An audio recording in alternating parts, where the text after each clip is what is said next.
Consider the locked door not as a piece of wood but as a boundary. On one side, warmth, the smell of stew, the sound of voices that know your name. On the other, the wind, the gathering dark, and a silence so complete it feels like a physical weight. This is where we begin, not with a blade but with an absence. They let her leave with nothing, and in that act they assumed she would vanish. This assumption is the first, and perhaps the most brutal, layer of the execution. It is an execution without blood, without spectacle, carried out with the quiet finality of a turned key. The sentence is not death by violence, but death by system. To be cast out is to be severed from the network of things that constitute a life. Food, yes; shelter, certainly. But more profoundly, it is to be cut from the flow of reputation, from the unspoken contracts of mutual aid, from the very language of belonging that tells others you are worthy of help. In traditional societies, this was understood with a chilling clarity.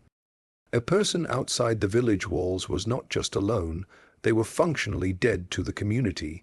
Their name would not be spoken in the longhouse. Their face would not be recognized at the well, their skills would find no market. This was the mechanism. It relied on no single act of malice, but on the collective, passive withdrawal of the system itself. The cruelty was distributed, deniable. No one held the knife, yet the cut was fatal. We must understand this not as a metaphor, but as a material reality. Survival was, and in many ways still is, a function of embeddedness. Your safety was not your own, it was a property of your connections.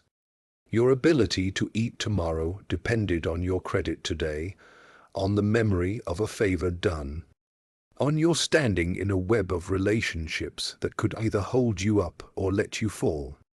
Abandonment, then, was the deliberate snapping of every single strand in that web. It was sending a human being out into a world designed to be navigated by groups, by families, by tribes, and expecting the indifferent mathematics of hunger and cold to do the rest. The system would kill them, and the people who cast them out could wash their hands of it. They had not murdered, they had merely withdrawn their participation. This is the societal logic we are dissecting. It transforms social bonds from a source of comfort into a potential instrument of annihilation. To be pushed out is to have your humanity quietly revoked by the consensus of the group. Your needs become irrelevant, your suffering an external event like bad weather. The story we are about to hear is an artifact from a time when this truth was so commonplace it had to be encoded in myth, in tale. To be passed down as a warning and a guide, it is a manual written in the language of snow and hunger, of a locked door and a loaf of bread made of sawdust. It asks a simple, devastating question: what do you do when the system that was meant to sustain you becomes the agent of your destruction? The answer, as we will see, is not to become a hero in the traditional sense.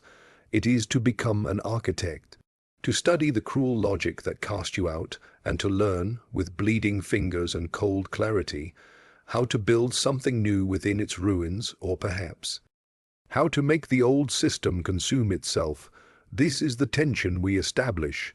The personal cost is total, the loss is of world itself.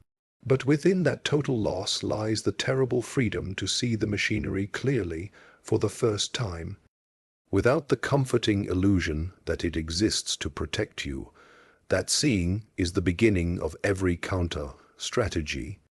It is the first quiet act of a war fought not with swords, but with understanding. Let us now step through that door. The air outside did not simply feel cold, it felt different. It was thinner, as if it contained less life. The snow was not the gentle kind that blankets rooftops in stories, but a hard, granular frost that crunched like broken glass underfoot. Each step away from the house was a step into a world that had forgotten how to provide. She held the loaf they had given her. It was heavy, but not with nourishment. The crust was pale and unyielding. When she broke a piece off, it did not tear like bread, but snapped with a dry, hollow sound. She put a crumb to her tongue. The taste was of dust and bitterness, of something meant to look like food but engineered to fail. Sawdust, bound with just enough flour to hold its shape. This was the final message. We give you this semblance of charity so our conscience is clean, but we have calculated the mathematics of your hunger. This will not sustain you. It is part of the sentence. The cold began its work immediately. It was not one sensation, but a layered assault. First, the sharp pinch on the cheeks and ears. Then a deeper ache in the fingers and toes as the blood retreated. Finally, a slow, creeping numbness that started in the extremities and whispered its way inward, promising a sleep that would not end. She walked because stopping meant accepting that promise. The woods at the edge of the field were not a place of mystery or adventure. They were a reservoir of indifference. The trees were black skeletons against the gray sky. The wind moved through them with a sound like a long, slow exhalation. There were no paths here that led to friendly cottages. There were only animal trails and the spaces between things. This was the geography of exile. It was not a mapped territory. It was the absence of map. Her first shelter was a coincidence of geology, a shallow overhang where the rock face had sheared away. It kept the direct wind off, but the cold rose from the stone beneath and seeped down from the rock above. She gathered what dry leaves and brittle fern she could find, making a nest that crackled with every slight movement. The sawdust bread sat beside her, her stomach clenched, a hollow, painful knot. She knew what it was, but hunger is a persuasive logic. She took a small bite. It was worse chewing it. The particles coated her mouth, dry and abrasive. They absorbed what little moisture she had, making it difficult to swallow. It was like eating the idea of hunger itself. Night fell with a sudden, profound darkness. The temperature dropped further, the sounds changed, the wind's moan became sharper. From deep in the woods came other noises, the crunch of a heavy step on frost, the rustle of something moving through the underbrush. These were not necessarily threats, but they were reminders. In the system of the village, night brought the safety of walls and fire, and shared watchfulness. Out here, night revealed the system of the wild, where every creature was alone with its needs. She pulled her thin shawl tighter. The wool was rough and full of holes. It smelled faintly of wood smoke from the hearth she would never sit by again. That smell was the cruelest thing. It was a memory of warmth that made the present cold feel absolute. She did not cry. Tears would freeze on her face. This was the first lesson of the new reality. Emotion was a luxury. Caloric expenditure had to be reserved for strictly physical operations, breathing, keeping the heart beating. Shivering, which was the body's desperate, inefficient attempt to make its own heat. She watched her breath plume in the dark, a tiny, transient cloud that vanished almost as soon as it appeared. This was the personal cost, measured not in grand tragedy, but in 1,000 small subtractions, the subtraction of warmth, the subtraction of softness, the subtraction of certainty, the subtraction of the right to be afraid, because fear required energy she did not have. What remained was a core of pure animal awareness. The mind, stripped of its social narratives, its hopes, its past, narrowed to a single point of focus. The next breath, the faint, distant hint of dawn in the sky, the precise management of discomfort to stave off the final, welcoming numbness. This is where fairy tales begin, not with a once upon a time, but with a precise sensory inventory of loss, the locked door, the sawdust bread, the smell of remembered smoke on rotten wool, the sound of your own heartbeat competing with the wind. They are not embellishments, they are data points. They are the first entries in the survival manual, written in the language of the body. They say, This is what it feels like when the world ends. Not with fire and explosion, but with silence and cold and the gradual understanding that you are now on the menu for a world that does not know your name. Her hands, curled into fists for warmth, were already chapped and raw. Tomorrow they would need to work. Tomorrow the theory of abandonment would meet the practice of survival. But for now there was only the long, starless night and the meticulous, terrible arithmetic of heat lost versus heat maintained. She counted her breaths. She listened to the ice forming in the cracks of the stone. She understood, in a way that could never be ununderstood, the exact weight of nothing. To understand the weight of that night, we must pull back from the single figure in the snow. We must see the pattern. This was not an isolated cruelty. It was a standard operating procedure, refined across centuries and continents. The ancient Greeks had ostracism, voting a citizen into exile by scratching his name on a potsherd. The sentence was 10 years of banishment, not death, yet it was often a death sentence in practice. A man cut from the political and economic life of the state would wither, his influence would evaporate. His wealth, tied to networks now closed to him, would become inaccessible. He would become a ghost in the wider Hellenic world. In medieval Europe, outlawry declared a person outside the law. Their protection was revoked. Anyone could harm them without legal consequence. More importantly, no one was obligated to help them. To feed an outlaw, to shelter them, was to become complicit in their crime. The system turned every potential ally into a potential risk. This was the genius of it. The punishment was outsourced to the environment and to the fear of others. In the steppes of Central Asia, banishment from the clan meant being sent onto the empty grassland with only what you could carry. The grassland itself was not inherently lethal to those who knew its rhythms, but to be alone was. The clan was the unit of survival, the shared memory of water sources, the collective strength to hunt and defend. Alone, you were not just vulnerable, you were ignorant. The land would kill you not through malice, but through the simple withholding of information you no longer had access to. We see it in the Pacific Islands, where exile meant being set adrift in a canoe. The ocean is a system of currents and stars. To be given a canoe but no navigational knowledge was another form of the sawdust bread. It provided the appearance of a chance while ensuring the outcome. What unites these disparate practices from Athens to Edo, from the steppes to the islands, is the underlying calculus. It was a form of capital punishment that allowed the society to maintain a fiction of cleanliness. There was no blood on the town square. No executioner to pay, no body to dispose of. The messy physical reality of death was delegated to nature, to distance, to time. The community could tell itself it had not killed, it had merely withdrawn its consent for the person to exist among them. This is the historical layer.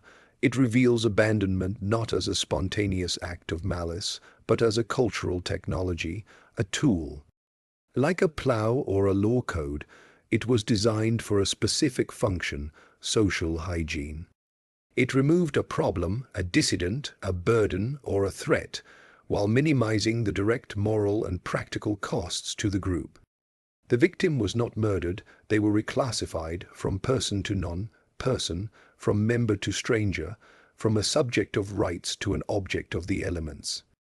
This reclassification is the silent heart of the death sentence. Once you are a stranger, the old rules no longer apply. The imperative to share food, to offer shelter, to come to aid, those imperatives are triggered by recognition, by belonging. A stranger's hunger is not your concern. A stranger's death is a statistic, not a tragedy. Traditional societies, often romanticized as close, knit and communal, wielded this weapon with precision. The very strength of the in-group bond created its terrifying inverse, the absolute desolation of the outcast. The system's warmth on the inside necessitated its coldness on the outside. This is why exile was so feared. It was not the prospect of hardship alone. It was the certainty of becoming invisible to the very structures that made life possible. Your death would not be an event, it would be an erasure. The historical record is largely silent about these erased ones. They leave no chronicles. Their stories survive only in the negative space, in the warnings told to children, in the tales that asked, "What if you were the one cast out?"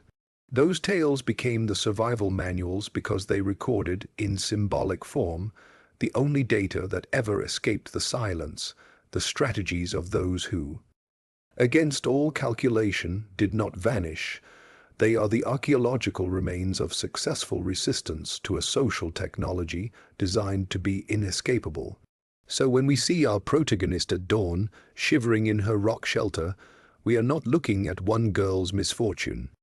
We are witnessing a human being at the terminal point of a historical process. She is the output of a social equation. The equation assumed a zero result. Her continued breathing is, therefore, a mathematical anomaly. The rest of her story is the working out of that anomaly. The grey light of dawn did not bring warmth, it brought visibility. It showed her the exact dimensions of her predicament. Her hands, when she uncurled them, were pale and stiff. The fingertips had a waxy, translucent look. She rubbed them together, the friction a small, painful heat. This was the first integration, the connection between the historical pattern and the immediate, personal need. The societies that used exile understood this moment perfectly. They knew the first day was about the shock, the disorientation. The second day was about the inventory. What do you have? What can you do? The answer for her was almost nothing. She had the clothes she wore, the useless sawdust bread, her body, which was already weaker, and her mind. That was the wild card in the historical equation. The system assumed the mind would be consumed by fear, by despair, by the overwhelming magnitude of the task. It banked on psychological collapse as much as physical exposure. She stood up, the movement was slow, each joint protesting. The cold had settled into her bones. She looked at the woods not as a place of terror, but as a database. She needed specific information. She needed tinder, dry enough to catch a spark. She needed water that wasn't frozen solid. She needed something, anything that could become food. Her previous life had not prepared her for this. She had been a dyer's daughter. Her knowledge was of colors, of vats of simmering liquid, of the smell of madder root and weld leaves boiling, of the way wool took on hue. It was a specialized skill, utterly dependent on the system she had left behind. It required a workshop, customers, a supply chain. Out here, it was worthless. This was another layer of the trap. Exile often targeted those whose value was entirely social, the scholar banished from the library, the musician cast out from the court. Their expertise died with their context. She had to translate her knowledge. Dying was about transformation, about extracting useful properties from raw materials. Could that logic be applied to survival? She left the rock shelter and moved into the trees. The world was a symphony of lack. The streams were sealed under milky ice. The berries were long gone, only dried husks clinging to thorny stems. The ground was frozen, impossible to dig for roots. She found a fallen birch tree, its papery bark peeling away in large sheets. Birch bark, it was rich in oils. It would burn even when damp. She peeled several large pieces, the sound a crisp, tearing whisper. This was her first acquisition. She found a dead, dry branch caught in the crook of a living tree, sheltered from the snow. She broke it over her knee, the snap echoed. She gathered a bundle of these, along with some dry moss from the north side of a boulder. She returned to her shelter. Now came the test. She had no flint, no steel. The system had not provided the tools for fire, only the illusion of food. She searched the ground until she found two stones, one flat and coarse, one harder and more rounded. She arranged a small nest of the driest moss on the flat stone. Then she began. She struck the rounded stone against the flat one, aiming for a glancing blow that might shave off a spark. The first attempts produced nothing but a dull click. Her hands, already cold, began to ache with the impact. She adjusted her grip. She tried different angles. The stones clicked and scraped. Minutes passed. Her breath came in short plumes. Then a tiny, bright orange point appeared in the moss. It was smaller than a pinhead. It glowed for a second, then faded. Her heart hammered. It was possible. She struck again, focusing on the same spot. Another spark, this one catching a strand of moss. A wisp of smoke, so thin it was almost invisible. She leaned down and blew on it gently, the way she might have blown on a broth to cool it. The glow intensified. A tiny flame appeared, licking at the dry moss. She added the smallest slivers of birch bark. They caught with a cheerful, resinous crackle. She built the fire slowly, piece by piece, until she had a small, steady blaze. The heat was negligible at first, just a faint radiation against her face and hands, but it was a point of order in the chaos.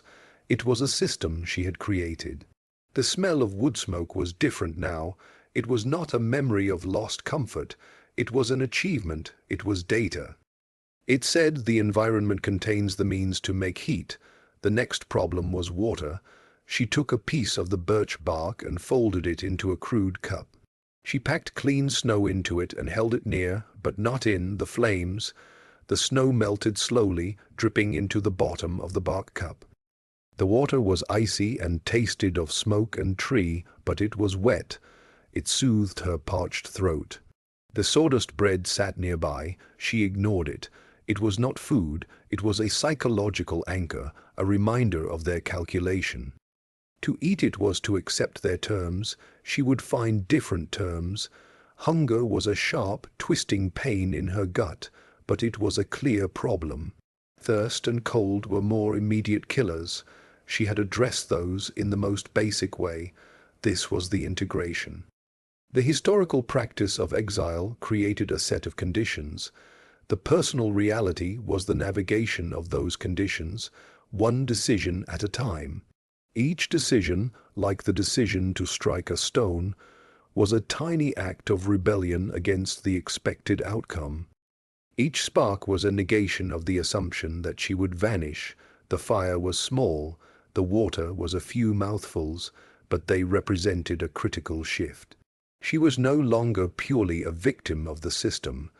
She had become, in the smallest way, an operator within a different system, the system of the physical world.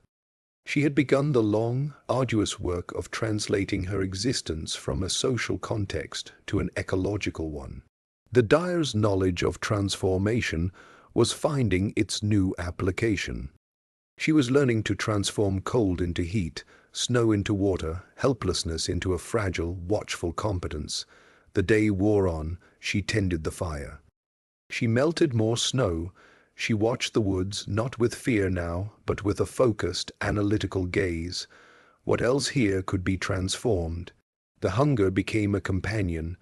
It was not the sharp, panicked hunger of the first day, but a deep, hollow presence that settled in her bones. It made her thoughts slow and crystalline. It narrowed her world to a single question: what here can become part of me? She walked further from her fire, her steps careful on the frozen ground. Her eyes, once used to judging the color fastness of dyed wool, now scanned for different information. She looked for shapes that broke the monotony of gray bark and white snow. She found a pine tree, its needles dark green against the winter palette, pine needles. She remembered her father boiling pine resin to make a weak, sticky varnish. The needles themselves, she thought, might contain something. She pulled off a handful and crushed them between her palms. The scent was sharp and clean, cutting through the cold air. She put a few in her mouth and chewed. They were tough and fibrous, releasing a bitter, astringent flavor. It was not pleasant, but it was a flavor. It was information. Her mouth produced saliva in response. For a moment, the hollow feeling receded, tricked by the act of chewing. She spat out the pulp. It was not food, but it was a placeholder. She found a stand of dried reeds by a frozen stream bed. The reeds were hollow. She broke one off and examined it. The inside was dry and segmented. She thought of the dyer's tubes, the hollow reeds they sometimes used to blow air into a vat to adjust the temperature. This reed was a tool waiting for a function. She took several.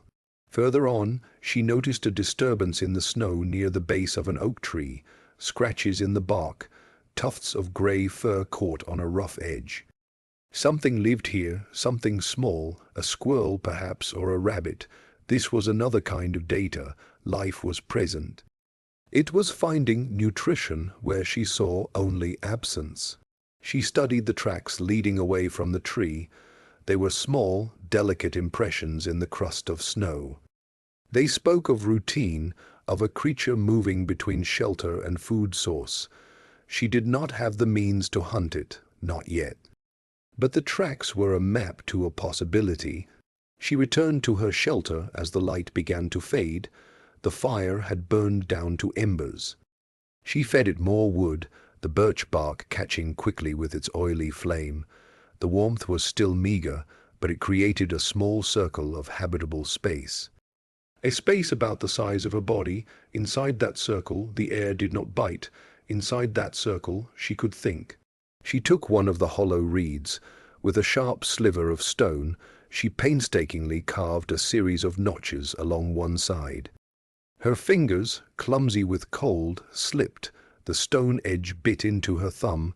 A bead of blood welled up, bright red against her pale skin. She did not flinch.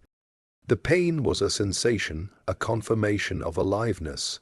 She sucked the wound clean and continued. She was making a needle. When it was done, she held it up. It was crude, but it had a point. She took another reed and began to split it lengthwise with her stone, peeling it into long, flexible strands. These would be her thread. Her work was slow, methodical. Each motion required concentration. Each was a tiny investment in a future she could not see. This was the quiet virtue, not heroism but meticulousness, not strength but persistence. The stories call it kindness or purity, but at its core, it is simply the refusal to let the mind collapse into the chaos of the situation. It is the application of order, however small, to disorder. Her bleeding thumb stained the pale reed strand. The blood dried quickly in the cold air, becoming a dark brown. She worked it into the weaving of her crude materials. It became part of the object.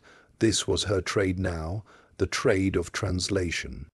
Translating the forest's raw materials into tools, translating her dwindling energy into structured action. The night closed in again. The firelight danced on the rock wall behind her, casting a giant, wavering shadow. She ate a few more pine needles. The bitter taste was familiar now. She drank her smoky water from the birch bark cup. She examined her hands in the firelight. The skin was cracked and red. The cut on her thumb was a dark line. These were the marks of her new profession. They were the equivalent of the dyer's stained fingers. They were evidence of engagement with the world. She was no longer waiting to vanish. She was building, molecule by molecule, a reason to remain. The sawdust loaf still sat where she had left it. In the flickering light, it looked like a stone, a monument to a different outcome. She considered throwing it into the fire, but she did not. She left it there, a reminder, and perhaps, one day, a component. Everything here was a potential component. The stories often speak of a helper arriving at this moment, a talking animal or a kindly old man. But help, when it comes, is rarely magical. It is practical. It is the recognition of shared vulnerability.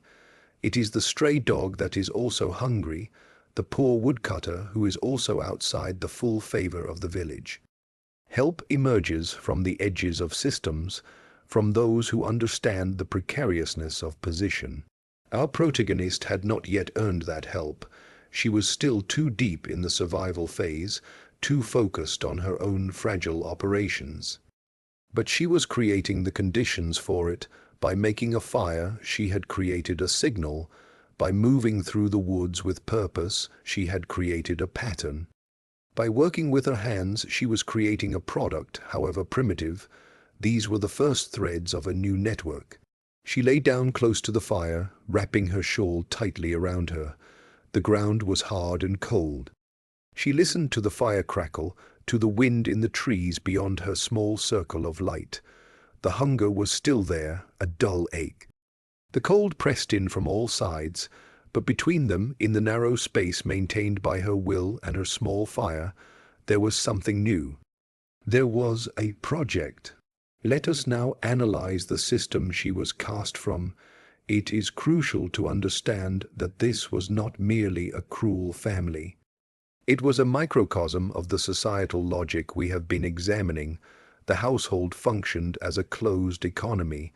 Resources flowed in a specific pattern. Labor was exchanged for protection, for a place at the table, for the right to have a name within those walls. The father, now gone, had been the primary producer. The stepmother, who cast her out, was the new manager of this diminished estate. Her calculus was brutally systemic. The girl represented a drain on finite resources. Her labor as a dyer's assistant had value, but only when there was wool to dye, when there were customers to buy. In the lean winter, with stores running low, her value plummeted.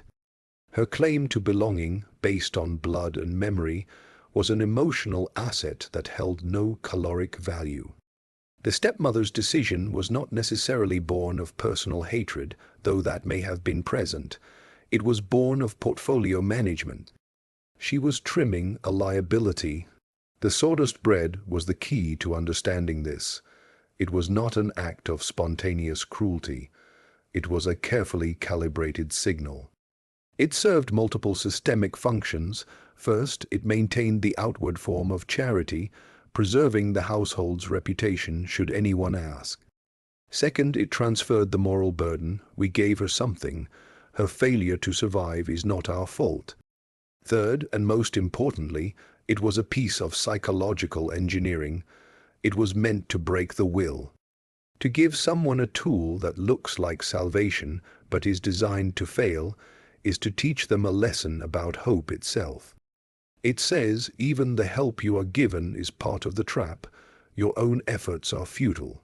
This is how systems destroy people without touching them. They create conditions where every apparent avenue of survival is a dead end. The locked door was the physical manifestation of this. The village beyond that door was not a collection of individuals, but another layer of the same system. They would see her, but they would not see her. Her reputation as the dyer's daughter was tied to that household. With the door locked, that reputation was revoked. She became a stranger, and as we established, a stranger's hunger is not the village's problem. The system had redundancy. If the family's exclusion failed to kill her, the village's indifference would finish the job. This is the core logic mechanism. Survival was not an individual endeavor. It was a network effect. You survived because you were a node in a network of mutual obligation, shared knowledge, and collective resource management. Your food came from the common store or from trade with someone who knew your family. Your safety came from the shared understanding that an attack on one was an attack on all. Your future was secured by your embeddedness in a web of marriages, apprenticeships, and debts. Exile was the systematic deletion of your node from that network. All connections were severed, all obligations nullified, all knowledge flows cut off. You were not just placed in a harsh environment. You were placed in that environment with your social operating system uninstalled. This is why morality is secondary in these tales. The stories are not about good people being rewarded by the universe. They are about people who, through grim necessity, learn to hack a new operating system from first principles. The protagonist's quiet virtue, her meticulous work with reeds and stones, is not piety, it is systems analysis. She is reverse, engineering the basic requirements of life from the ground up, because the pre-installed social software has been wiped. The stepmother, the villain, is not evil in a mustache-twirling way. She is a perfect agent of the system's conservation logic. She consumes resources to maintain her position within the network. She sees the girl not as a person, but as a variable in a resource equation. When the variable became a net negative, she deleted it. This is the cold, transactional heart of the societal layer. It explains why exile was once a silent death sentence. The sentence was not carried out by an executioner, but by the normal, everyday functioning of the society itself. Once you were outside, every normal rule that kept people alive stopped applying to you. The system would not actively hunt you. It would simply return a null value when you queried it for help. This is what the powerless faced, not a monster but a void, not a sword but a spreadsheet. The fairy tales that survive are the records of those who found a way to query a different system, the system of nature, and get a null response. They are manuals for building a parallel network when the primary one fails. Our protagonist, by her fire, is running the first lines of this new code. She is establishing a basic input-output loop. Input, cold wood. Process, fire. Output, heat. It is a tiny program, but it is a program. And a system, any system, is just a collection of such programs running in concert. The stepmother's household was one such system, the village another. The winter forest is a third, far more ancient and indifferent one. The protagonist is attempting to interface with it, not as a member, for the forest has no members, but as a competent user. This is the shift the stories encode, from being a dependent node in a human network to being an autonomous operator in an ecological one. It is the most fundamental power move available to the powerless. It is the refusal to be deleted. A week passed in the rhythm of fire and foraging. The small circle of habitation around the rock shelter grew. She had woven a crude mat from reeds to insulate her sleeping spot from the cold ground. She had built a low wall of stones on the windward side of her fire, reflecting more heat back into her space. These were not just comforts. They were capital investments. Each one reduced the daily caloric cost of survival. The mat meant less body heat lost to the earth. The wall meant less wood needed to maintain the same temperature. She was optimizing her system. One afternoon, while searching for more birch bark, she found something new. A patch of earth where the snow had melted away, revealing dark, wet soil. At its center was a cluster of small, wrinkled leaves, dark green and leathery. Wintergreen. She knelt and touched one. It was cold and tough. She picked a leaf and crushed it. The smell was unmistakable, a sharp, clean, minty aroma. Her father had sometimes used wintergreen oil to scent a final rinse for fine wool. She put the leaf in her mouth. The flavor burst forth, sweet and medicinal, a shocking contrast to the bitterness of pine. It was not food, but it was a stimulant. It cleared her head. It felt like information of a higher order. She gathered a handful of leaves, careful not to take all from the patch. As she turned to leave, she saw a movement at the edge of the clearing. A dog.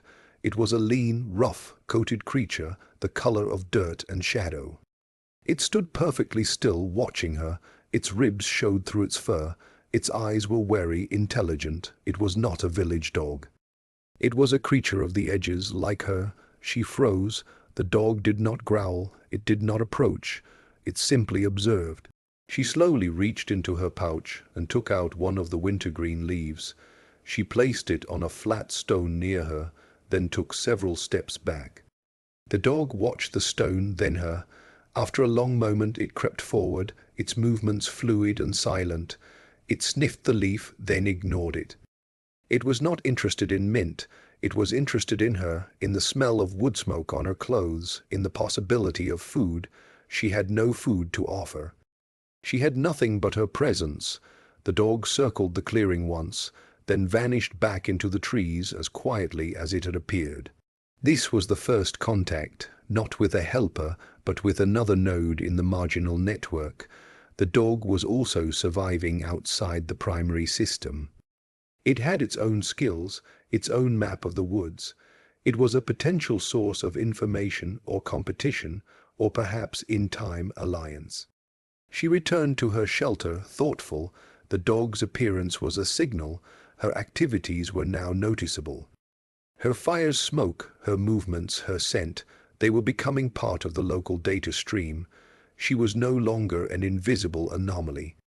She was a new feature in the landscape. She decided on a strategy of passive invitation. Each evening, she placed a small offering at the edge of her firelight. A piece of the birch bark she no longer needed, a few of the wintergreen leaves. It was not food, but it was a gesture. It said, "I am here, I am not a threat. I acknowledge your presence." For 3 nights the offerings remained untouched. On the 4th night they were gone. In their place was a small gnawed bone, clean and white. It was from a rabbit. There was no meat on it, but it had been cracked open for the marrow, which was long gone. It was not a gift of food, it was a gift of information. It said, "I am here too. I eat rabbits. This is the shape of my survival." The protagonist lay by her fire that night, the clean bone beside her. She felt a new kind of hunger, not just for food, but for the next day to point. For the next signal in the dark. The dog returned, not every day, but often enough to establish a pattern. It would appear at the edge of the clearing in the late afternoon, a gray shadow against the trees. It never entered the circle of the firelight. It would sit, watching her work. She continued her offerings, a particularly nice piece of birch bark, a few wintergreen leaves placed on a flat stone. One day she placed the clean rabbit bone back at the edge of the clearing, a return of the token, an acknowledgement of receipt. The dog sniffed it, then looked at her. Its tail gave a single, slow wag, then it vanished. The next time it appeared, it carried something in its mouth. It laid the object carefully on the stone where she left her offerings, then retreated several paces. It was a dead vole, small and brown, freshly killed. She approached slowly. The dog watched, its ears forward. She picked up the vole. It was still warm. Its neck was broken cleanly. This was not a cast-off bone. This was food, actual caloric protein, rich food. The offering had escalated. The exchange rate had been renegotiated, silently. Birch bark and information for meat. She looked at the dog. It was still watching, its body tense but not aggressive. She nodded, a small, deliberate motion. Then she took the vole back to her fire. She skinned it with her sharp reed needle, her movements careful and reverent. The pelt was tiny, but she saved it. The meat was a dark, rich red. She spitted it on a green twig and held it over the flames. The smell that rose was unlike anything she had experienced in weeks.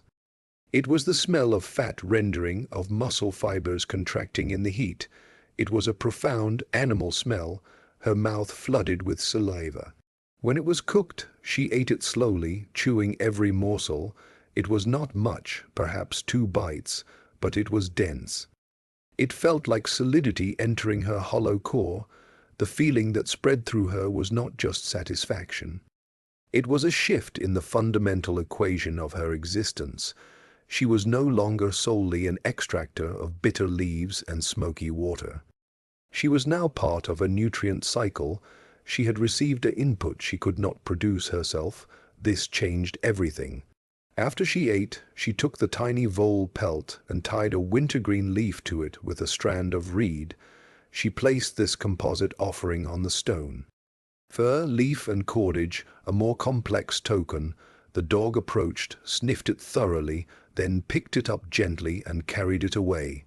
This was the overlooked ally, not a magical helper, but a fellow strategist in the economy of the edge. The dog was not helping her out of kindness. It was engaging in trade. It had a surplus of hunting skill. She had a surplus of fire, of a secure location, of harmless, predictable presence. Her fire meant the dog could know where she was, could predict her movements. In a world of threats, a predictable non-threat has value. Her wintergreen leaves were of no use to the dog, but the act of offering them was a signal of peaceful intent. The vole was an investment. It was the dog testing whether this strange, fire-making creature could be a reliable node in its own survival network. Could she be counted on not to be a danger? Could she provide something, even if it was just consistency? By accepting the gift and returning a more complex one, she passed the test. She demonstrated an understanding of the protocol. This is how communities form at the margins, not through declarations, but through iterated, low-stakes exchanges that build a history of predictable behavior. Trust is not an emotion here, it is a ledger, a running tally of credits and debits. The vole was a debit in her column. The composite token was a small credit. The dog's continued non-aggression was a daily credit. Her fire, a constant in the landscape, was a long-term credit. They were building a shared system, minute by minute, gift by gift. That night, for the first time since her exile, she did not feel entirely alone. The aloneness had been the true weapon of the sentence. The psychological weight of being the only mind in a universe of indifference. Now there was another mind. Not a human mind, but a conscious, calculating presence that had acknowledged her existence in the most material way possible, with a gift of energy. She slept a little more deeply. The fire crackled, the wind moaned. But in the space between those sounds, there was now the possibility of another set of footsteps, light and precise. The sound of a partner in the silent economy of survival. The helper in the fairy tale is never the king or the rich merchant. It is the poor woodcutter, the old woman at the well, the stray animal. These are the entities who exist at the operational edges of the main system. They understand scarcity, they understand barter, they have no illusions about charity, they trade in practicalities. Our protagonist had earned her helper not by being good, but by being competent, by being predictable, by becoming a viable trading partner. She had built a node stable enough to connect to. This is the relief. After the relentless analysis of systems and cruelty, we return to the personal, sensory reality of a shared fire, the smell of cooked meat. The silent understanding between two creatures who have both refused to vanish. The story breathes here, the heart rate lowers. The immediate threat is not gone, but it is now faced by a network of two. It is a network built on the only currency that matters at the edge, demonstrated reliability. It is a foundation. From here, other connections become possible. We must now examine the villain's system from the inside. The stepmother's household was not a fortress of abundance. It was a fragile enterprise, operating on thin margins. The father's death had removed the primary source of income and social capital. The stepmother's position was precarious. She was an outsider who had married in, her claim to authority resting solely on that marriage. With the husband gone, her legitimacy was a fraying thread. In such a system, resources are not just material, they are symbolic. Every loaf of bread, every log on the fire is a token of control. To maintain her position, the stepmother had to demonstrate her ability to manage the household's dwindling assets. She had to show strength, which in a scarcity economy often means showing a willingness to exclude. The girl was a problem on multiple levels. She was a living reminder of the previous order, of the father's legacy. Her claim to the hearth was older, and in the eyes of some, more legitimate. She was also a consumer. In the harsh arithmetic of winter, Her daily bread was a subtraction from the stepmother's own security, and from the security of any children she might have or hope to have. The decision to cast her out was, therefore, a consolidation move. It removed a rival claimant and freed up resources in one action. But here we encounter the systemic flaw.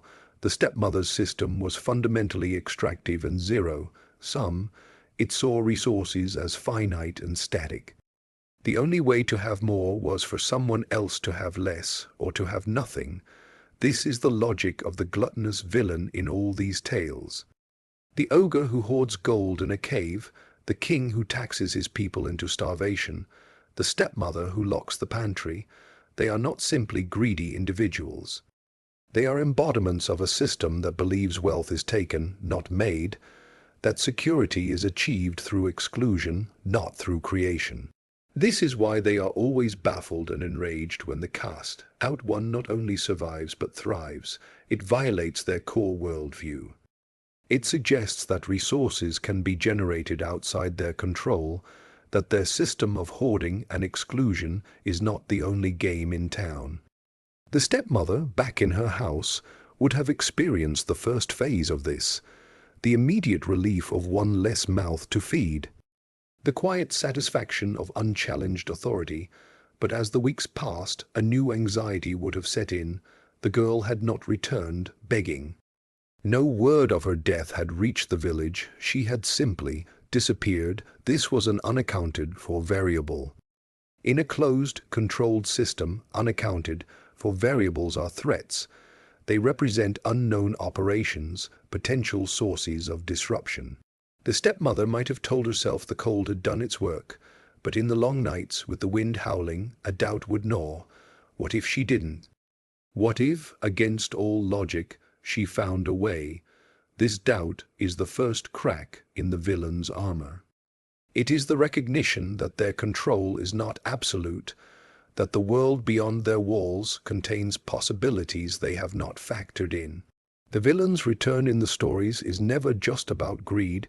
It is about the need to reassert a threatened paradigm. They must find the cast-out one, see what they have built, and either destroy it or absorb it back into the zero-sum logic. They cannot tolerate the existence of a parallel system that operates on different principles, especially if that system appears to be succeeding. It proves their foundational belief is wrong. The stepmother's household, we must understand, was itself a node in a larger, failing network.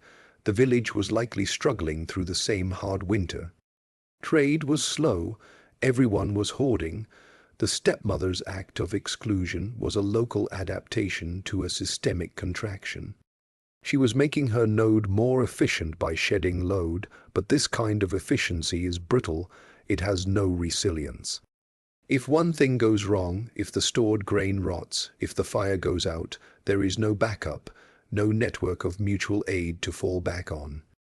Because she has burned those bridges, she has optimized for short-term survival at the cost of long-term sustainability.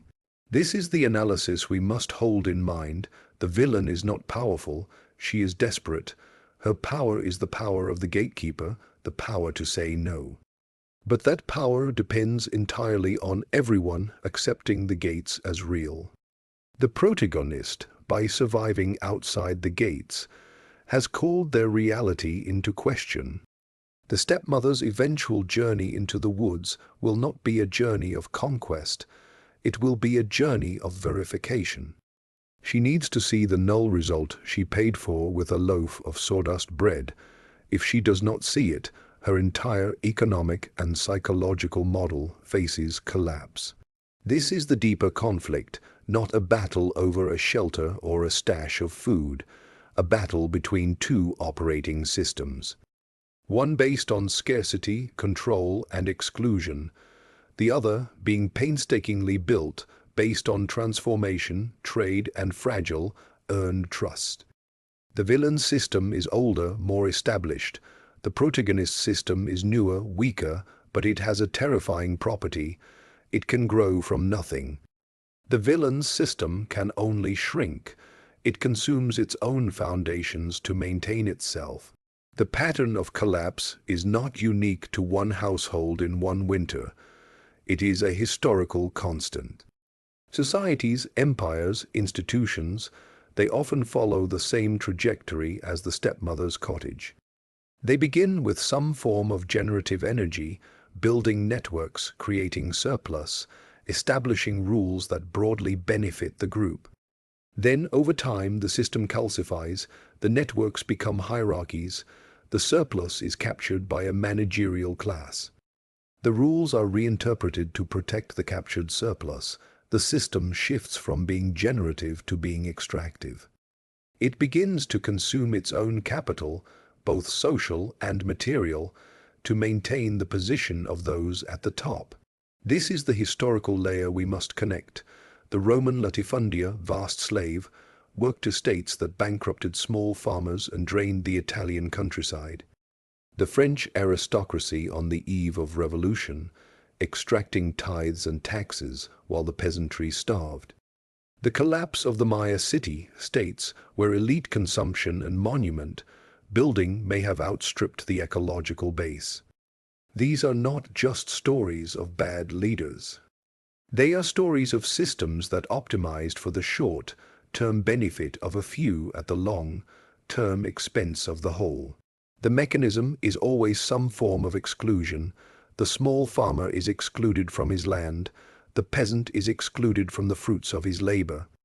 The commoner is excluded from political power. And when exclusion becomes the primary tool of management, the system creates its own exiles. Not just physical exiles cast into the wilderness, but economic exiles, social exiles. People pushed to the margins where the system's benefits no longer reach. These exiles are the canaries in the coal mine. Their suffering is a symptom of systemic failure, but they are also, potentially, the seeds of the next system. Because when you are pushed to the edge, you are forced to innovate. You are forced to see the cracks in the old logic. You are forced to build with whatever is at hand. The fairy tales that survive from the Dark Ages, from times of plague and famine and social breakdown, are not escapist fantasies. They are field reports from the edge. They are transmissions from the exiles, carrying news of what works when the center cannot hold. They encode the strategies of resilience. Our protagonist's story is a microcosm of this historical pattern. The stepmother's household is the extractive, failing mini-empire. The girl is the exiled producer, the small farmer pushed off her land. The woods are the frontier, the marginal space where new forms of organization can be experimented with. The dog is the other marginalized entity, the potential ally in building a new network. This is how history often moves, not in grand battles between armies, but in the quiet, desperate innovations of those who have been pushed out. The new economic forms, the new social contracts, they are often forged in the borderlands, in the spaces the old system considered worthless. Then, when the old system finally collapses under the weight of its own contradictions, it is these borderland innovations that flow into the vacuum. They provide the template for what comes next. The connection is clear. The personal survival of the cast-out child is not just a personal victory, it is a historical signal. It demonstrates that the old system's most feared punishment, exile, has lost its power. It demonstrates that life and order can exist outside the sanctioned walls. This is profoundly destabilizing to any extractive regime. It is why the villain must return, not just to reclaim a resource, but to stomp out the heresy, to prove that the borderlands are indeed barren, that there is no alternative to the system they control.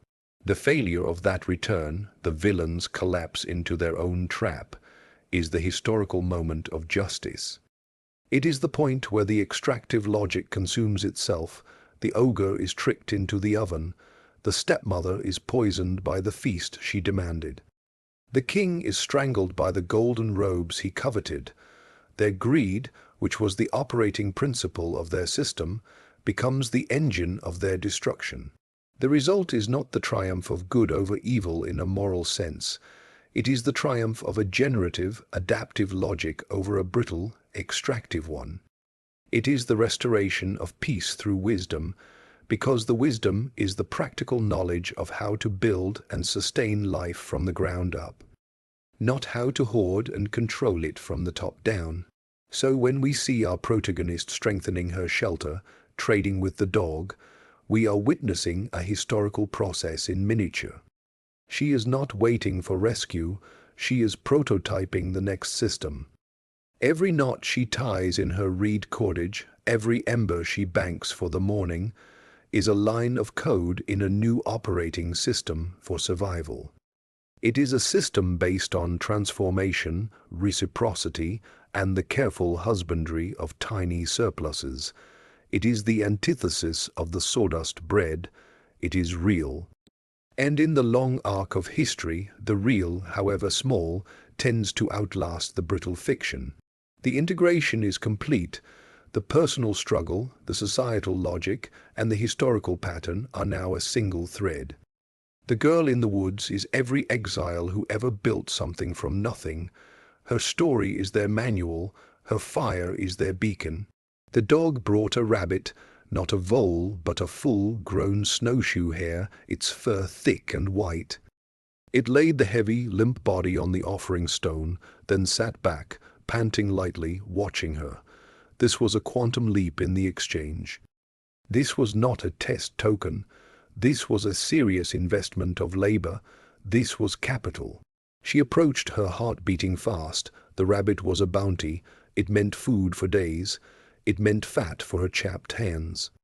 It meant a real pelt for insulation. She looked at the dog. Its eyes were bright, its posture alert but not tense. It had made a calculation. This creature by the fire was a reliable node. Investing a large kill here might yield a larger, more stable return. She knelt by the rabbit. She placed her hand on its still, warm side. Then she looked at the dog and nodded again, a deeper, more formal acknowledgement. She took the rabbit to her fire. The process was longer now, more intricate. She skinned it with great care, using her sharpened reed and a flat stone. The pelt came away in one piece, a soft, white blanket. She scraped the fat from the inside of the skin, saving it in a fold of birch bark. She butchered the meat, setting aside the liver and heart. She spitted a hind leg over the fire.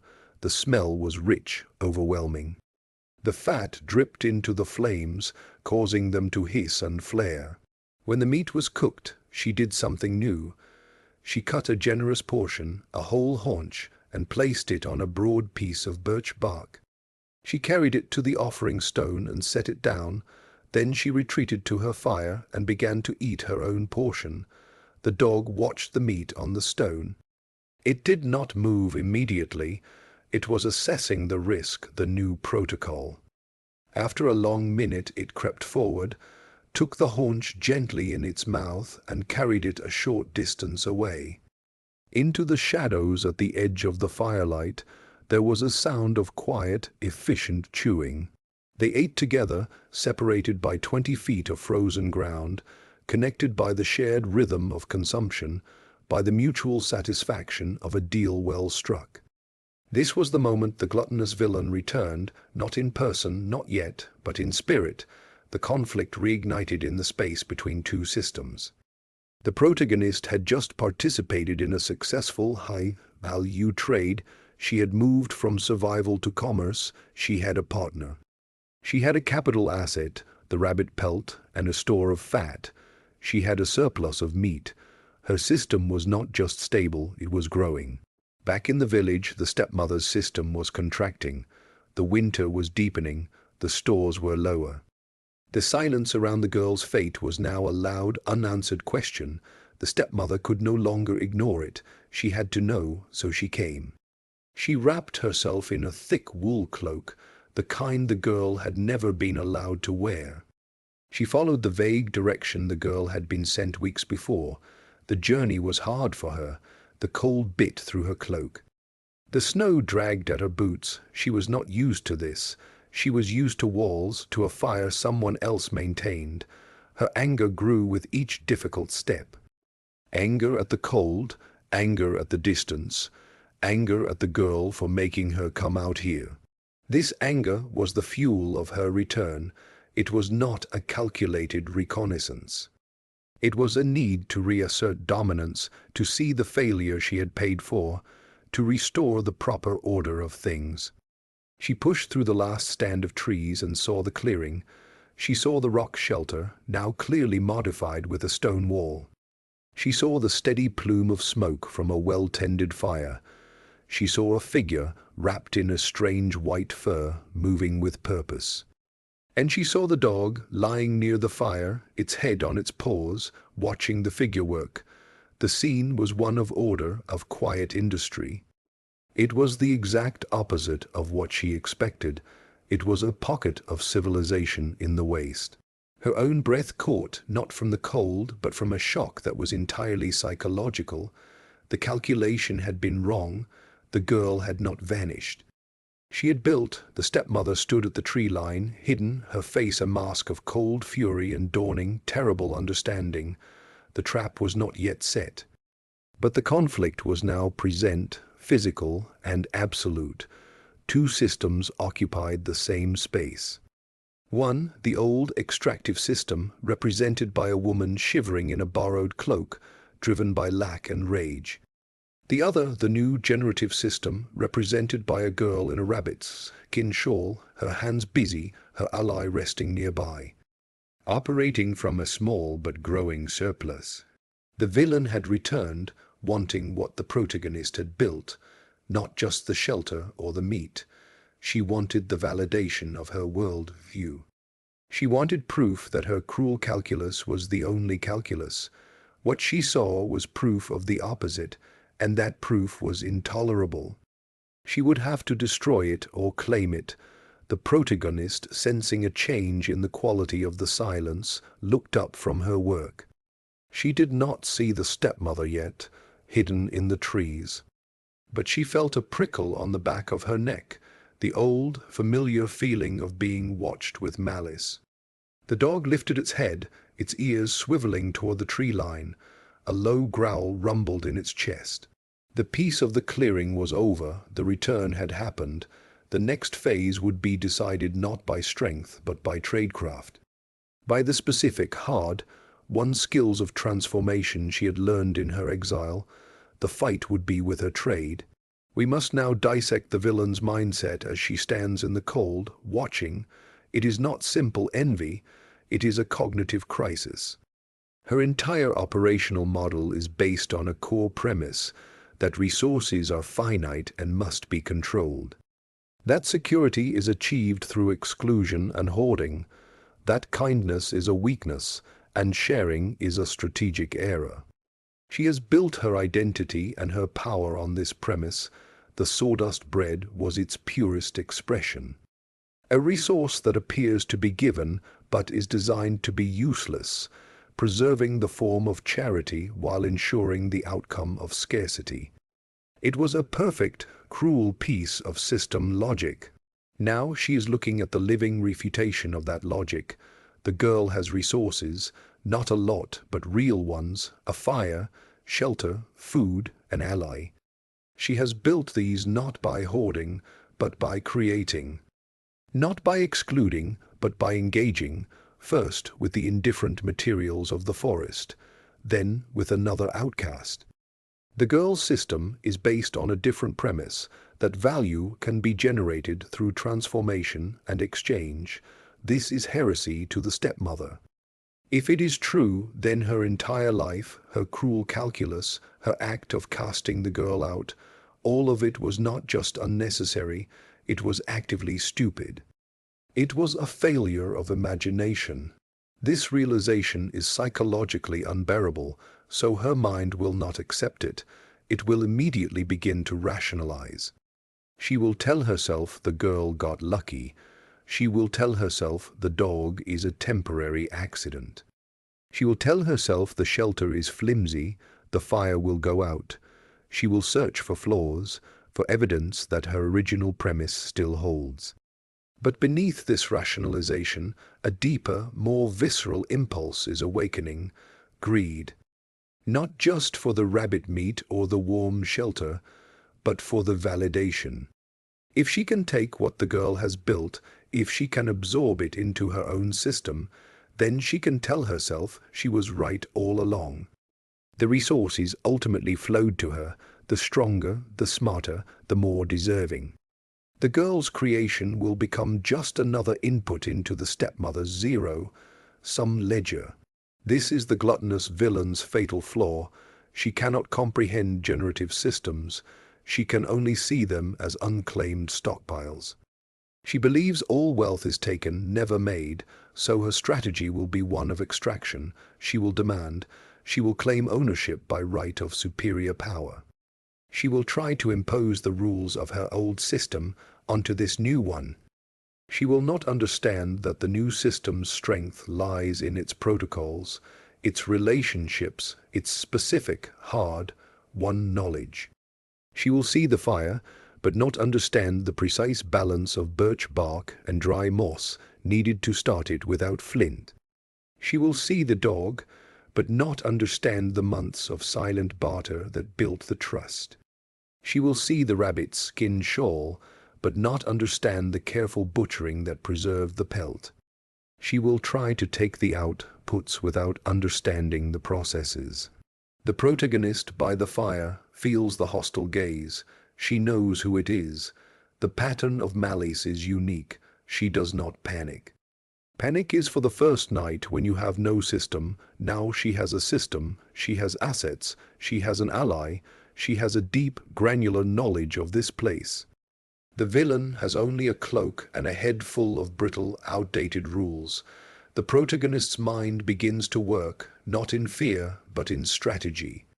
She looks at her resources, the remaining rabbit meat, the stored fat, the wintergreen leaves, the sawdust loaf, still sitting like a stone in the corner. The dog, now alert beside her, her trade, her knowledge of transformation. How can these components be arranged? Not to fight the villain, but to invite her in, to offer her a feast that looks like a validation, but operates on a different set of rules. The trap will be a meal. It will be the ultimate refinement of her craft. It will be a dish that embodies both systems. On the surface, it will be plenty, a rich feast that appeals to the glutton. Beneath the surface, it will be a precise application of her hard-won knowledge of the forest's properties, a knowledge the villain lacks. The stepmother, shivering in the trees, makes her decision. She will not skulk.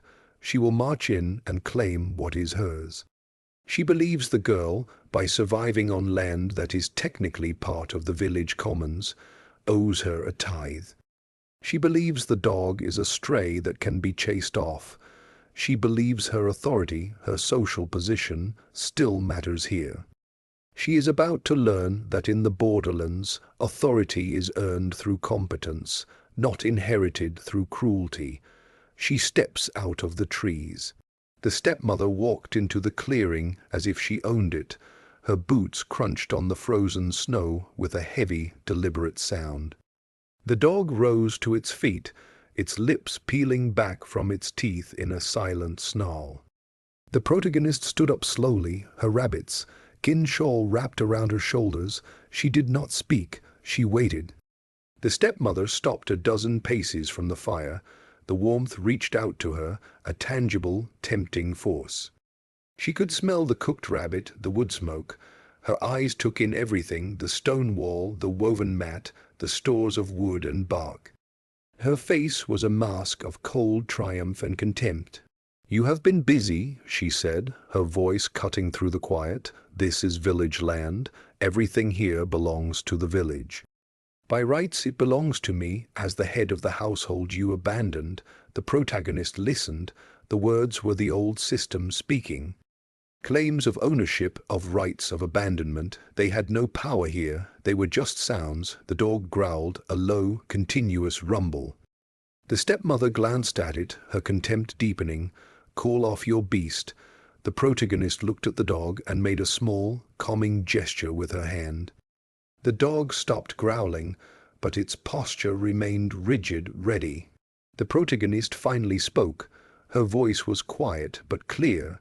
It was not the voice of a frightened child. It was the voice of someone who had negotiated with winter and won.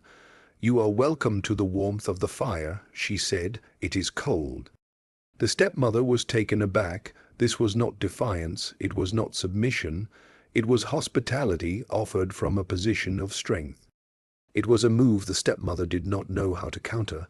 She had expected cowering or screaming or pleading.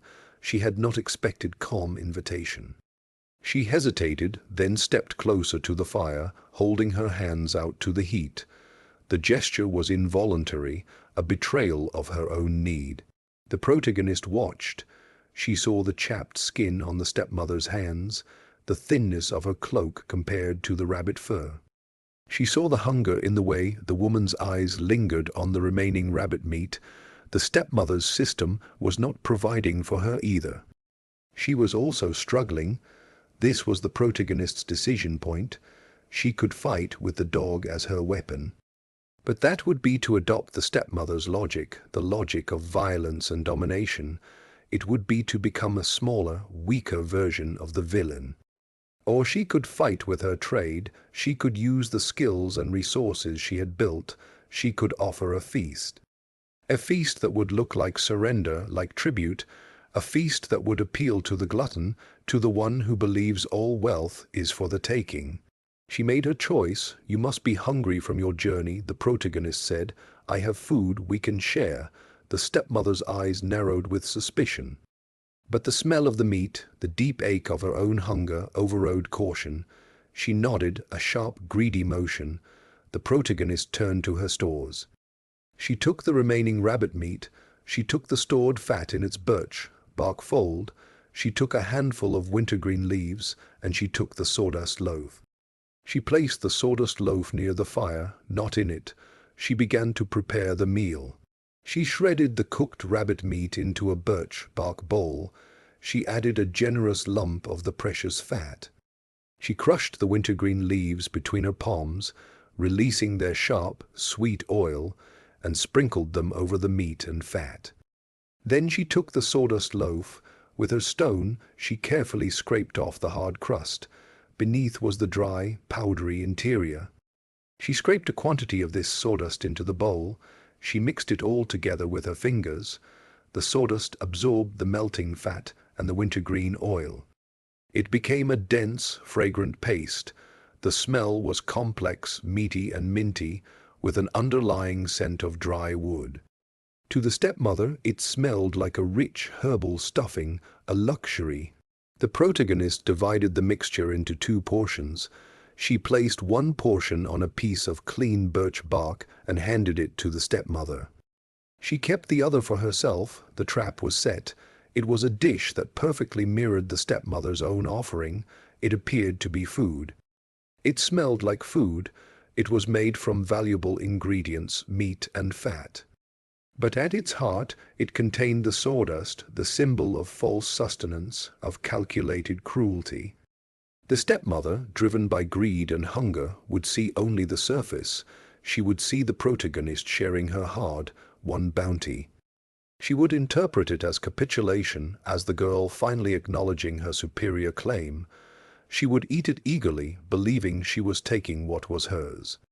She would not understand that she was about to consume the physical embodiment of her own logic. The protagonist sat down with her own portion. She looked at the stepmother, and then she began to eat, slowly, deliberately. She was not hungry. She had already eaten, but she had to sell the performance. The stepmother watched her for a moment, then took a large bite of her own portion. The stepmother chewed. The first sensation was of richness. The melted fat coated her mouth. The flavor of the rabbit meat, savory and deep, mixed with the startling, clean burst of wintergreen. It was unlike anything she had eaten in months. Her own meals had been thin gruels, stale bread, the monotonous fare of a shrinking larder. This was a feast. She took another bite, larger this time, barely chewing before swallowing. She was eating with the frantic, single-minded focus of someone who has been hungry for a long time, who sees a sudden windfall and must consume it before it disappears. The protagonist ate her own portion slowly, watching. She chewed each mouthful thoroughly, feeling the texture. The sawdust, soaked in fat, had lost its dry, powdery quality.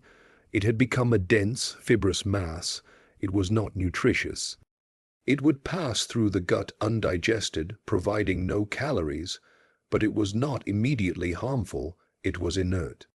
The wintergreen oil, however, was a stimulant. In small quantities, it was refreshing. In the quantity she had used, concentrated and mixed with fat, it was a powerful irritant to the digestive system. The stepmother, eating quickly, would ingest a large dose. The trap was not one of poison, but of physiological mismatch.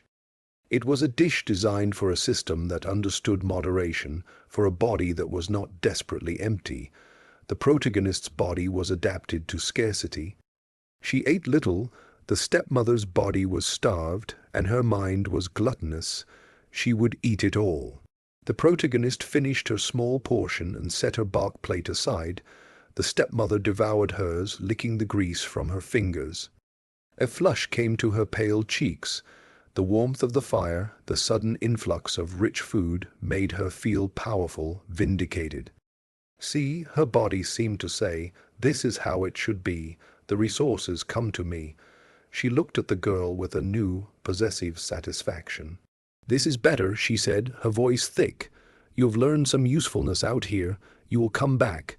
You will cook like this at my hearth. The demand was out. The old system was reasserting its claim, not just on the food, but on the producer. The protagonist did not answer. She simply watched. The dog watched too, its head cocked. The stepmother leaned back against a rock, a contented, heavy sigh escaping her lips. The combination of warmth, fat, and the wintergreen's initial stimulating effect created a wave of drowsiness. Her eyes grew heavy. The long walk, the cold, the heavy meal, it all pressed down on her. She fought it for a moment, then succumbed. Her head nodded forward onto her chest. She slept. The protagonist waited. The fire crackled. The light began to fade from the sky. The stepmother slept deeply, snoring lightly. Then the first cramp hit. It was a sharp, twisting pain deep in her gut. She groaned in her sleep, shifting uncomfortably. The sawdust and the concentrated wintergreen oil were doing their work. The inert bulk of the sawdust would cause a blockage, a feeling of unbearable fullness. The wintergreen oil would cause spasms, nausea, and acute discomfort. Together they would create a perfect storm of digestive agony. The stepmother woke with a gasp, her hands clutching her stomach. Her face, flushed moments before, was now pale and sweaty. She looked at the girl, her eyes wide with confusion and dawning horror. "What did you do?" she whispered, the words strained. The protagonist stood up. She walked to the edge of the clearing and picked up the remaining crust of the sawdust loaf. She brought it back and placed it on the ground in front of the suffering woman. "I used what you gave me," she said, her voice still calm. "You taught me that food can be a lie. I learned the lesson." The stepmother stared at the hard crust, then at the empty bark plate that had held her feast. The understanding was slow, then total. She had not been given tribute, she had been given a mirror. She had consumed her own cruelty, refined and presented back to her as a gift. The pain in her gut was not just physical. It was the pain of a world, in violent internal contradiction. She tried to stand, but a fresh cramp doubled her over. She retched, but nothing substantial came up, only bile and the sharp taste of wintergreen. The dog let out a soft woof, almost like a sigh. The protagonist did not move to help her. She simply observed, as one might observe a natural process. The stepmother's system, the system of hoarding and exclusion, was consuming itself from the inside. The gluttony that drove her to take the feast was the same gluttony that now turned the feast against her. The justice was not an act of violence, it was a consequence. It was the logical outcome of her own operating principles, meeting a more sophisticated understanding of the same materials. The protagonist had fought with her trade. She had taken the symbol of false sustenance, the sawdust, and the symbol of her new knowledge, the wintergreen, and combined them with the real sustenance of the rabbit. She had created a dish that was both a peace offering and a weapon, depending on the mindset of the consumer. To a generous person sharing a small meal, it might have caused mild discomfort. To a glutton consuming it all in desperate greed, it became a trap. The stepmother had walked into it willingly, driven by the very instincts her system rewarded. Now she was paying the price. The night grew colder. The stepmother curled into a ball by the fire, moaning softly. The protagonist added another log to the flames. She was not cruel. She did not kick her out into the dark. She let her stay by the fire, suffering the consequences of her own choices. That was the final refinement of the trap. It allowed for a form of mercy that was also the deepest form of justice. The villain was not slain. She was defeated by the direct experience of her own flawed logic. She was in the care of the very person she had tried to destroy, and that person was letting nature, and her own nature, take its course. Let us analyze the trap as a systemic feedback mechanism. The protagonist did not create a new weapon. She engineered a situation where the villain's own operational logic would produce a negative outcome. This is the essence of defeating a more powerful system. When you cannot confront it directly, you do not attack its strength. You identify its core algorithm and feed it input that causes it to malfunction. The stepmother's algorithm was simple. 1. Identify resources. 2. Claim them by right of superior social position. 3. Consume them maximally to reinforce that position. The protagonist provided an input that perfectly matched this algorithm. She presented a resource, the feast. She offered it in a way that acknowledged the stepmother's claimed authority, the invitation to share. She made it desirable, rich with fat and flavor. The algorithm executed flawlessly. The stepmother identified, claimed, and consumed, but the input was corrupted. The resource contained a hidden property, the sawdust and the concentrated wintergreen, that the algorithm was not designed to process. The algorithm had no subroutine for detecting quality, only quantity. It had no subroutine for gratitude or moderation, only for acquisition. So it consumed the corrupted resource whole. The result was systemic failure. The consumption, instead of reinforcing the system, caused it acute distress. This is a classic example of a feedback loop turning destructive. The villain's greed, which was the engine of her system, became the poison that shut it down. The trap was elegant because it was self-executing. The protagonist did not need to force the stepmother to eat. She only needed to present the meal in the right context, a context that triggered the greedy algorithm. The stepmother's own psychology, her hunger, her sense of entitlement, did the rest. This is the systemic layer of the fairy tale trap. The dress that stifles is not just a tight dress. It is a garment offered as a symbol of status and beauty, which the villain puts on because her algorithm values status. Once on, its hidden property, its constriction, activates. The feast that poisons is not just poisoned food. It is a feast offered as a tribute to power, which the villain devours because her algorithm equates consumption with dominance. Once consumed, its hidden properties activate. The trap always uses the villain's values against them. It is a hack. It exploits a bug in their world view. The powerless cannot win in a contest of strength or resources. They can only win in a contest of information. The protagonist had superior information. She knew the true properties of sawdust and wintergreen. She knew the state of the stepmother's body and mind, her desperate hunger. The stepmother had inferior information. She saw only surfaces, symbols of wealth and submission. She did not see the underlying chemistry, the physiology, the careful crafting of the offering. In systems terms, the protagonist had a more accurate and detailed map of the territory. The stepmother was operating on an old, simplistic map. When she acted on that map, she walked off a cliff the map did not show. This is why these stories are survival manuals. They teach the principle of asymmetric warfare. When you are outgunned, you must be out-thought. You must study your opponent's system until you understand its rules better than they do. Then you must use those rules to create a scenario where following them leads to self-destruction. You do not break the rules. You follow them to a logical conclusion the rule maker did not anticipate. The sawdust bread was meant to be a rule. It said, even the help you get is designed to fail.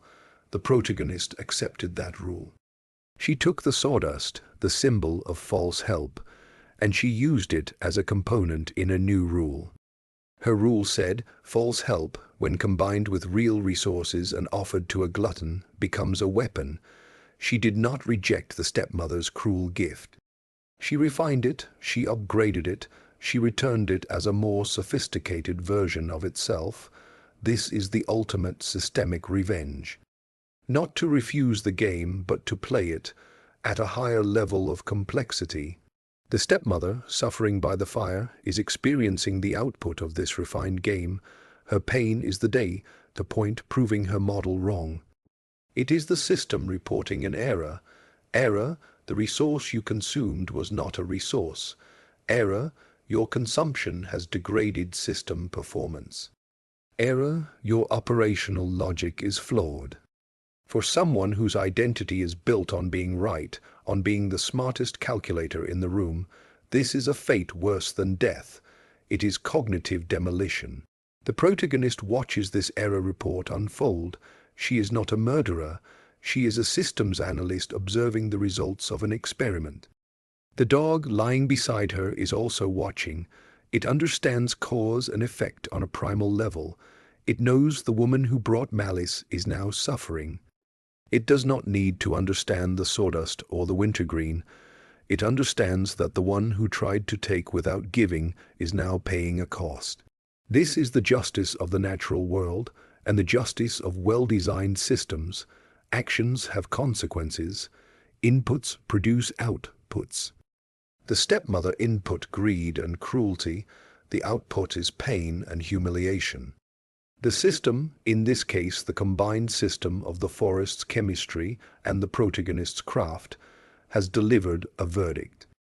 It is a verdict no human court could pronounce because the crime was a social one, an execution without blood. The punishment fits the crime perfectly. It is also an execution without blood.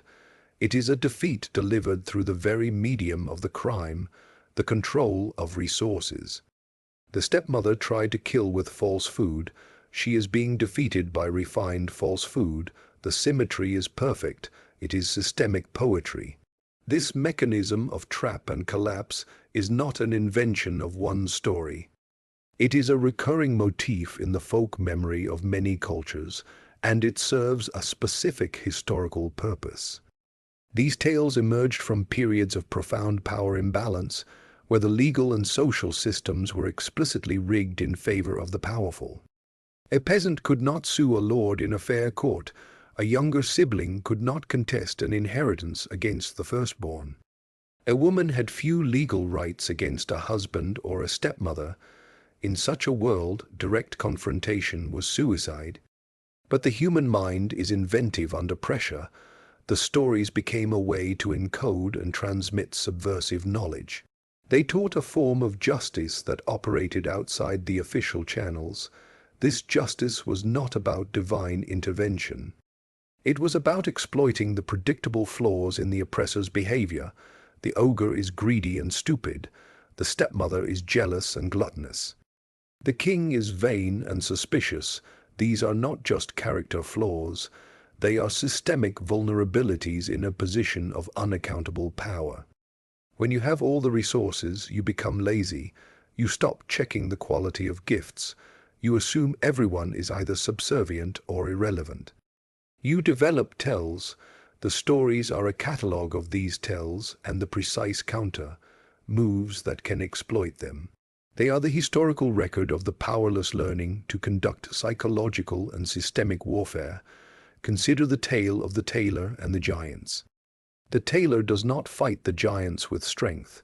He tricks them into destroying each other, or he uses their own tools against them. He is operating on intelligence and craft, his trade. Consider the story of the clever peasant girl who outwits the king with riddles. She is using her superior understanding of language and logic, her trade. Consider the countless variants where the hero wins by offering the villain exactly what they want, in a form that contains a hidden flaw. This is the historical pattern. It is a pattern of resistance through cunning, through a deeper understanding of the material and social world than the oppressor possesses. The oppressor's power often makes them ignorant. They don't need to know how to light a fire, someone does it for them. They don't need to know which plants are edible, their food is prepared. This ignorance is their Achilles' heel. The exiled one, forced to learn these things from scratch, gains a knowledge base the powerful lack.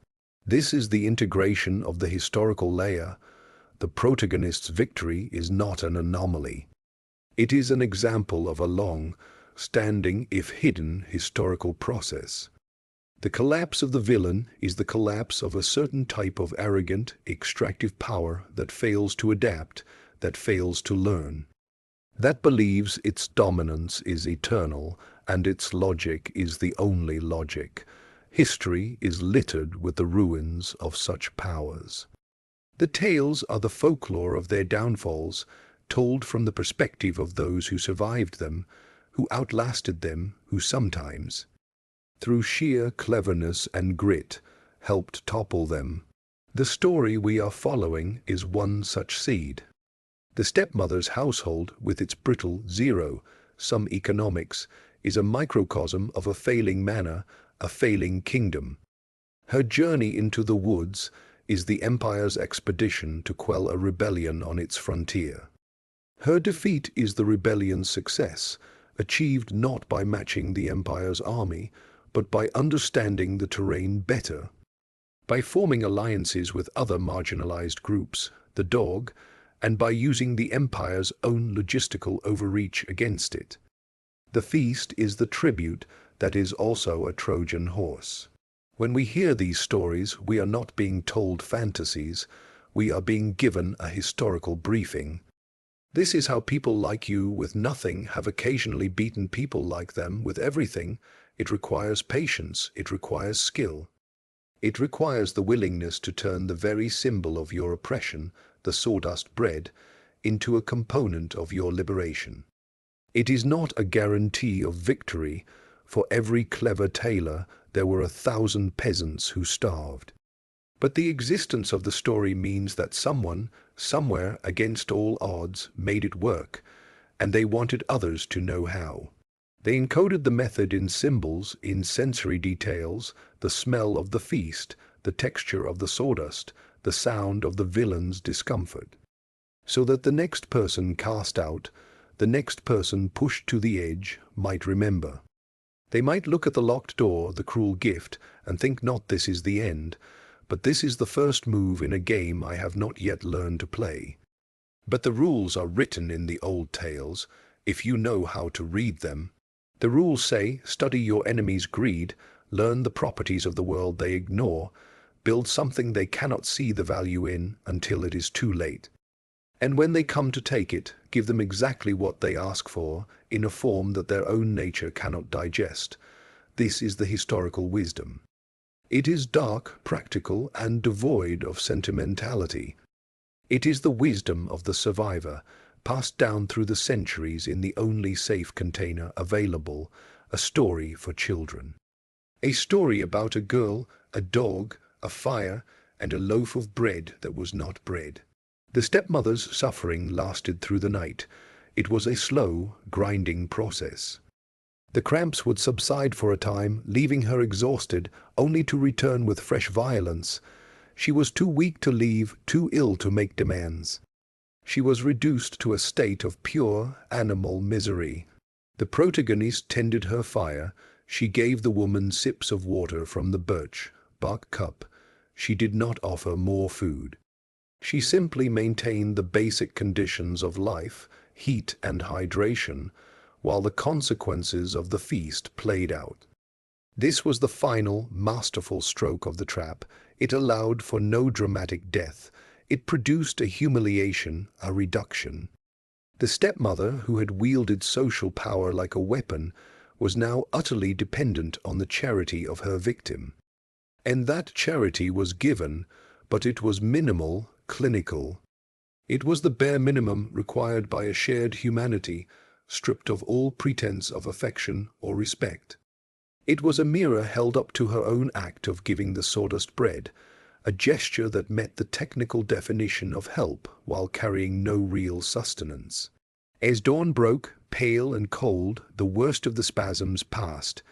The stepmother was left hollowed out, trembling, her fine clothes soiled, her face gaunt. She could barely stand. She looked at the girl who was banking the fire for the day. The dog was sitting close by, its calm eyes watching. There was no triumph in the girl's face, no gloating. There was only a quiet, steady competence. The stepmother understood, finally, the full measure of her defeat. It was not that she had been poisoned.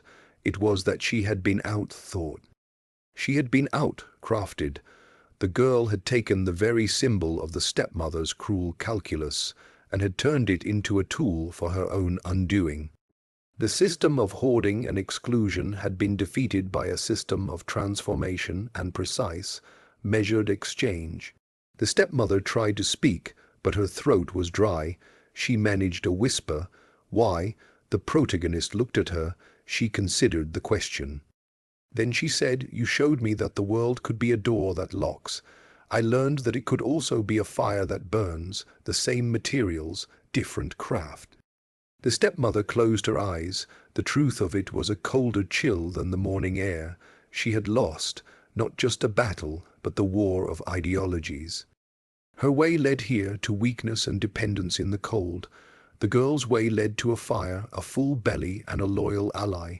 There was no contest. The villain's collapse was complete. It was not a physical death, but the death of her authority, her certainty, her entire rationale for being. She was now a supplicant in the territory of the one she had exiled. The dog stood up and stretched. It walked over to the stepmother and sniffed her, then turned away, disinterested, the verdict of the animal world. Not a threat, not an ally, irrelevant. The protagonist gathered a few things. She handed the stepmother the remaining crust of the sawdust loaf. "Take this," she said, "for your journey back." It was the ultimate return of the token. The stepmother stared at the hard, useless crust. She took it, her hand shaking. She knew she would not eat it. It was a burden, a reminder. But she took it because she had no choice, because she had nothing else. The protagonist then pointed toward the village, a clear, unambiguous gesture. The stepmother understood. She was being sent back. Not with violence, but with a directive. She was being exiled from this new, thriving micro-society she had tried to claim. The circle was closed. She stood unsteadily, using the rock for support. She did not look at the girl again. She turned and began the slow, painful walk back through the trees, toward the locked door that was now just a door. Toward the system that was now just a failing house. The protagonist watched her go until she disappeared into the forest. Then she turned back to her fire. The dog came and sat beside her. She reached out and scratched behind its ears. It leaned into her touch. The clearing was quiet again. The wind sighed in the pines. The fire crackled softly. The trap had been sprung. The villain had been consumed by her own greed. The justice was not sweet. It was simply accurate. It was the restoration of a natural order, where competence and reciprocity are rewarded, and gluttony and cruelty carry their own cost. The peace that settled over the clearing was not the peace of absence. It was the piece of wisdom. The wisdom that survival is not about staying inside a system at all costs. It is about understanding systems well enough to build your own when the old one casts you out.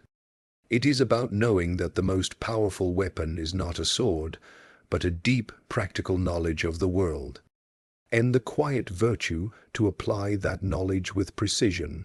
The protagonist added another log to the fire. She had work to do. The rabbit pelt needed to be finished, more wood to gather.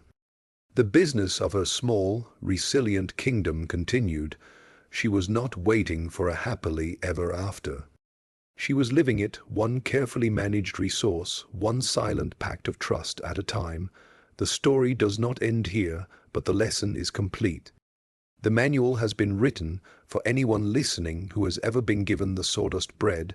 The message is clear: do not vanish, learn the craft of fire. The aftermath of the stepmother's departure was not a vacuum, it was a space. The old, parasitic system had been repelled. Its agent had left, diminished, carrying the seed of its own failure back to its source. What remained in the clearing was the new system, now uncontested. But we must examine this aftermath at the societal level. What does it mean? The protagonist's micro-society, her partnership with the dog, her mastery of the local ecology, now operates without an external threat. This does not mean it becomes a paradise. It means it enters a new phase of development. The energy that was spent on defense and strategic deception can now be redirected toward expansion and refinement. She can improve the shelter. She can cultivate the wintergreen patch. She can deepen the trade relationship with the dog, perhaps learning from its hunting techniques or finding new ways to contribute to its well-being. This is how resilient systems grow. They are not static utopias. They are dynamic processes that adapt to changing conditions. The collapse of the old system creates opportunities. In the village, the stepmother's return will have ripple effects. She will be weakened physically and socially. The story of her failed expedition, whether she tells it or not, will leak out. The fact that the cast-out girl not only survived, but sent the stepmother back in disgrace, will become a piece of dangerous folklore. It will challenge the unspoken rule that exile is a death sentence. It will suggest that the power of the gatekeepers is not absolute. This is the societal impact. It is subtle but profound. It changes the narrative. For others on the margins, for the poor woodcutter, for the orphan child, the story becomes a possibility, a data point. It says the woods are not necessarily death. They can be a place of autonomy. The system's most feared punishment has lost its terror. This undermines the system's control at a fundamental level. Control relies on predictable outcomes. When the outcome of exile becomes unpredictable, when it can sometimes lead to the exile building a better life, the threat loses its power. The system must either adapt, become less cruel, or double down and become more violently repressive, which often accelerates its own collapse. In our story, the stepmother's household is likely too small and weak to double down. It will probably fade, its resources exhausted, its authority broken. The village may hear rumors, may wonder. Some might even venture out to see for themselves. They might find a competent young woman and her dog, living in a tidy shelter, willing to trade knowledge or goods. A new tentative connection might form, not based on domination and exclusion, but on curiosity and mutual benefit. This is how societal change often begins, not with revolutions in the capital, but with successful experiments on the frontier that slowly alter the perceptions and possibilities for those in the center. The protagonist's clearing becomes a prototype, a working model of a different way to organize human and non-human relationships. It is a model based on earned trust, on reciprocity, on a deep, practical knowledge of the local environment. It is a model that generates surplus, however small, through skill rather than extraction. This is the societal result of the collapse. Not the destruction of the old village, but the creation of a viable alternative on its border, an alternative that proves the old way is not the only way. This is peace restored through wisdom. The peace is not the silence of the grave, as the old system intended for the girl. It is the active, humming peace of a system in sustainable operation. The wisdom is the practical knowledge of how to build and maintain such a system from nothing. The story, as a societal artifact, carries this blueprint. It tells the listener, if you are pushed out, here is a sequence of actions. First, secure the basics: fire, water, shelter. Second, observe and learn the properties of your new environment. Third, be competent and predictable in your actions. Fourth, be open to alliance with other competent beings on the margins. Fifth, when the old system comes to reclaim you, do not fight its strength. Understand its desires and its flaws. Offer it a gift that mirrors its own logic, but contains a refinement it cannot process. The system will defeat itself. Then you will have space to build something better. This is the societal lesson encoded in the fairy tale. It is a lesson for communities under pressure, for cultures facing extinction, for individuals cast out of families or jobs. It says, your survival is not dependent on their permission. It is dependent on your ability to learn, to adapt, to build new networks, and to defend them not with the old tools of violence, but with the new tools of superior understanding and craft. The clearing in the woods is quiet now, but it is a productive quiet. The protagonist is scraping the rabbit pelt, making it soft.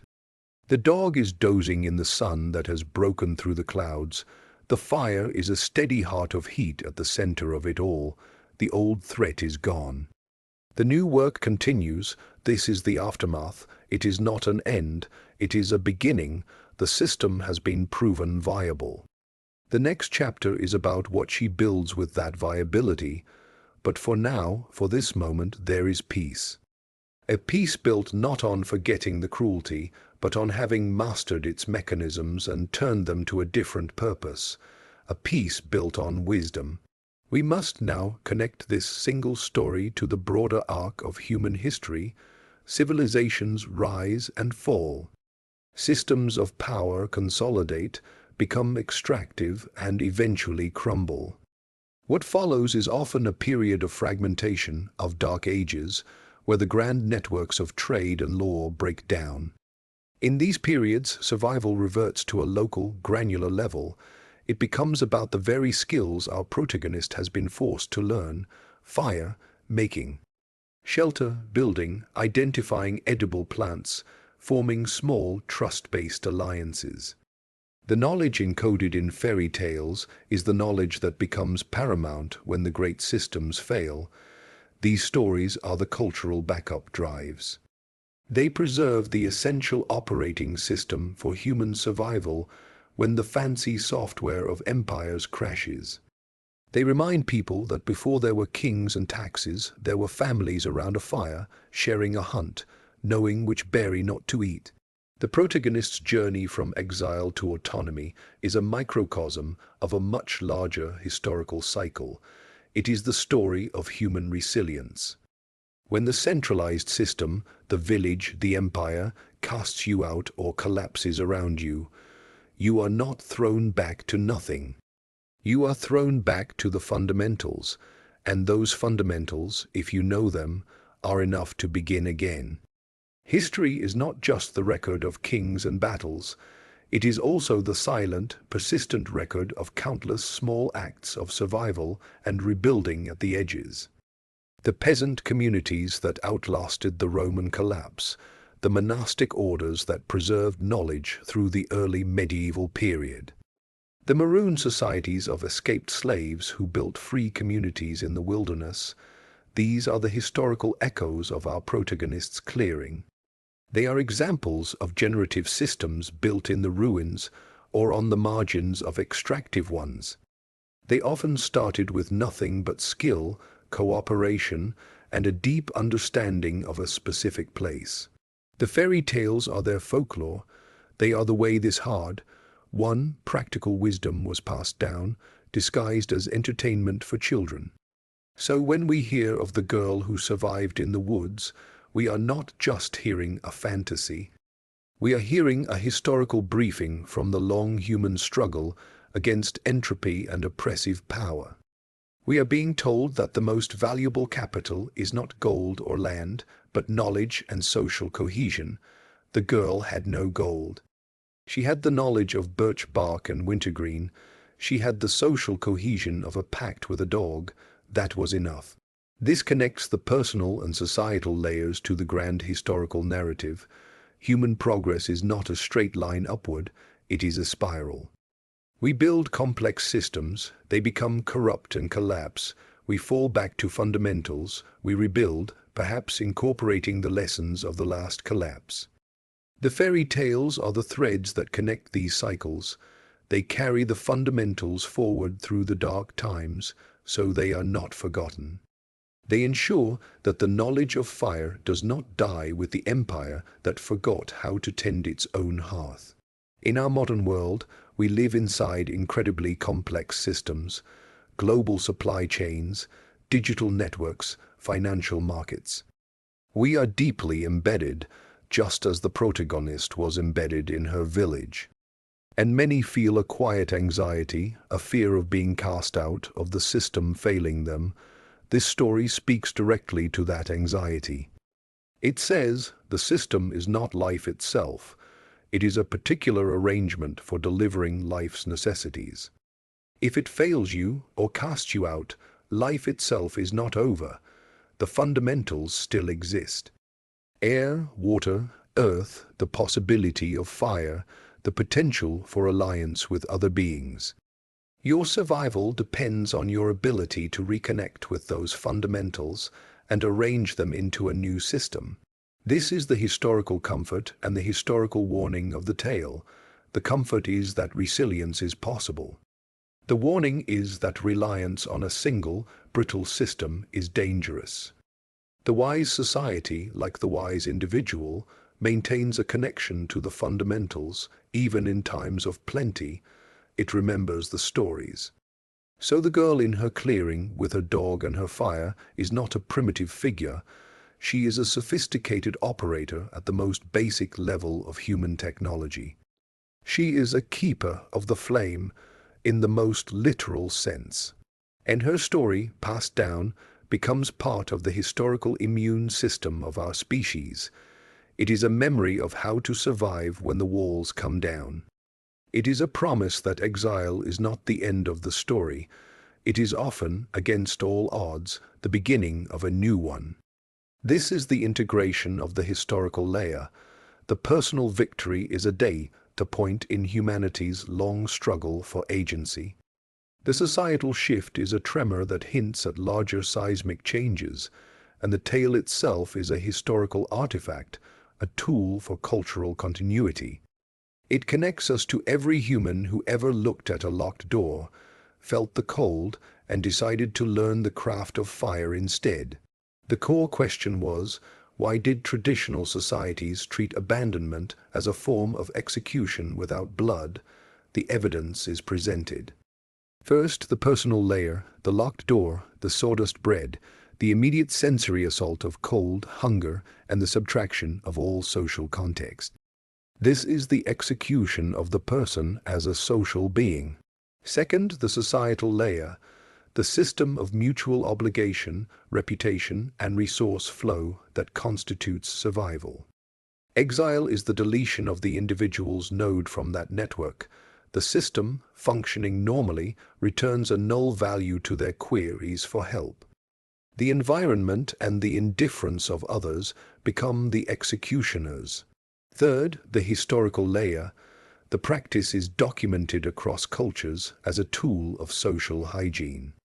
It allows for the removal of a problem while maintaining a fiction of cleanliness, outsourcing death to distance and nature. Fourth, the systemic layer. The logic is one of scarcity and control. The villain's system is extractive and zero-sum. It believes security is achieved through exclusion and hoarding. The protagonist, through necessity, builds a generative system based on transformation, reciprocity, and the creation of new value from marginal resources. The conflict is between these two operating systems. The trap is a systemic hack. It feeds the villain's algorithm, identify, claim, consume. A corrupted input that appears to be a resource but contains properties the algorithm cannot process. The result is a negative feedback loop. The greed that powers the extractive system becomes the mechanism of its temporary disablement. The villain is not killed. She is defeated by the direct experience of her own flawed logic. The outcome, the protagonist's system, is proven viable. It generates heat, food, security, and social cohesion on a small scale. It operates on different principles. The old system's most feared punishment has failed. This changes the societal calculus. It introduces doubt. It provides a prototype. The story itself is the evidence of this process surviving. It is a manual. It encodes the steps, secure basics, observe and learn. Be competent and predictable, form alliances at the margins. When challenged, understand the opponent's desires and flaws. Offer a gift that mirrors their logic but contains a refinement they cannot digest. The system will defeat itself, then build. The answer to the core question is now clear. Abandonment was a silent death sentence because survival was systemic. To be cut from the system was to be rendered functionally dead. The tales reveal this truth not as a moral lesson, but as a practical one. They also reveal the counter-strategy. Survival is not dependent on remaining inside any one system. It is dependent on the ability to analyze systems, to interface with the physical world directly, and to build new, resilient networks from the margins. The sentence can be commuted, not by appeal to the judge, but by the acquisition of a deeper craft. The locked door is an absolute boundary only if you accept it as the edge of the world. The evidence shows another possibility: the world is larger. It contains birch bark, wintergreen, stray dogs, and the knowledge that sawdust, though it cannot nourish, can be made to carry a different kind of meaning. The execution fails when the condemned learns to build a fire with the materials at hand. The story ends here. The data is entered into the record.